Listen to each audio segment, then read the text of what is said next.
World gastroenterology organisation কমিটিতে স্থান পেলেন রাজ্যের খ্যাতনামা চিকিৎসক ডাক্তার প্রদীপ ভৌমিক। রাজ্যের বিশিষ্ট চিকিৎসকের এমন বিশ্ব সংগঠনে স্থান পাওয়া স্বভাবতই খুশির হাওয়া।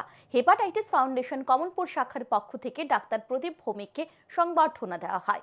কমলপুরে এই অনুষ্ঠানে উপস্থিত ছিলেন বিধায়ক মনোজ কান্তি দেব, নগর panchayat chairman, vice chairman, Kamalpur Bimal Singh memorial হাসপাতালের এসডিএম ও ডাক্তার শুভাশিস দে ও হেপাটাইটিস ফাউন্ডেশন শাখার সম্পাদক উত্তম বসু। উপস্থিত সবাই ডাক্তার প্রদীপ ভৌমিককে সংবর্ধনা জ্ঞাপন করেন।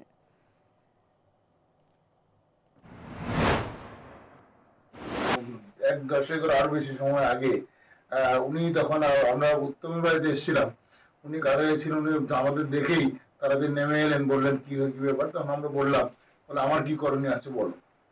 সেইখান থেকে কিন্তু আমাদের যাত্রা শুরু, যেভাবে মানুষের সঙ্গে খেলা যায় ওনাদের কাছ থেকে শেখা। তাই ওনাকে ধন্যবাদ জানাচ্ছি। আজকে কমলপুর ব্রাঞ্চ যা করতে পারছে সেটা অনেকটাই ওনার প্রচেষ্টা এবং সহযোগিতার জন্য।